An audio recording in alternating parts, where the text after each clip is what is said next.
Lesson 30. Prophecy by Symbolic Actions, Part 14. Mark away. Scripture reading, Ezekiel chapter 21, verses 18 through 27. Introduction. God commanded the prophet Ezekiel to mark away on the ground. This is the 14th prophecy by symbolic action. First, God commanded us to make two ways. Ezekiel chapter 21, verse 19 states, "As for you, son of man, make two ways for the sword of the king of Babylon to come. Both of them will go out of one land." Then he was commanded to make a signpost at the head of the way to the city of Jerusalem, and the other to Rabbah of the sons of Ammon. Ezekiel chapter 21 verses 19 through 20 states, "And make a signpost. Make it at the head of the way to the city.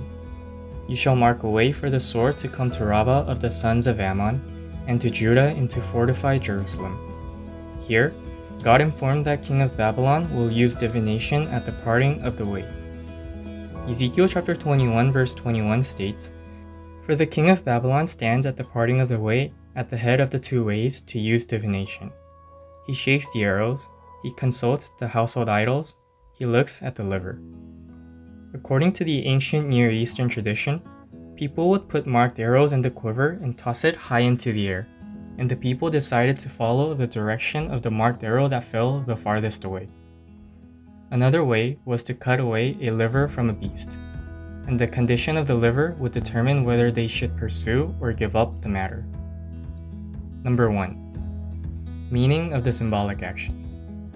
First, meaning of parting of the way. Ezekiel chapter 21 verse 21 states, "For the king of Babylon stands at the parting of the way, at the head of the two ways, to use divination. He shakes the arrows, he consults the household idols, he looks at the liver." Here, the parting of the way refers to Riblah. Riblah is located northeast of Mount Hermon, 100 kilometers away from Damascus. From there, people had to decide whether to go to Rabbah, the capital of Ammon, or to Jerusalem, the capital of the southern kingdom of Judah. Hence, this was where Nebuchadnezzar, the king of Babylon, decided to go to Jerusalem and sent Nebuzaradan, the captain of the guard, to Jerusalem. Nebuzaradan captured King Zedekiah of the southern kingdom of Judah and brought him to the king of Babylon at Riblah.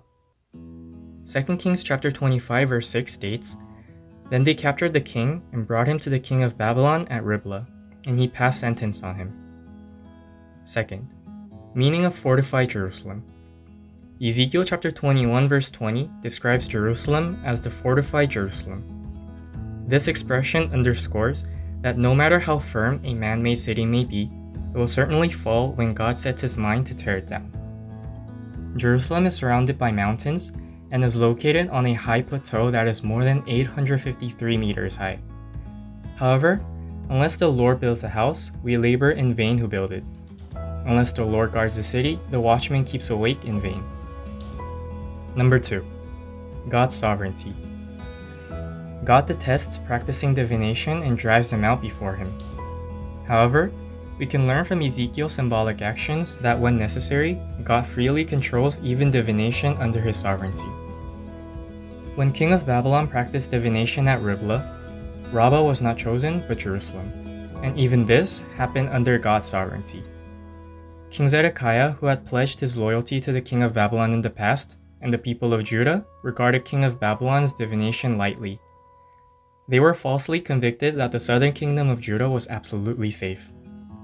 Ezekiel chapter 21 verse 23 states, "And it will be to them like a false divination in their eyes.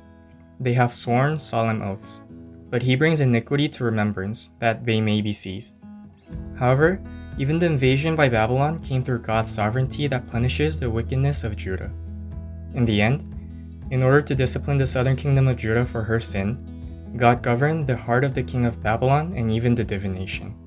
God is indeed the sole governor of mankind's history.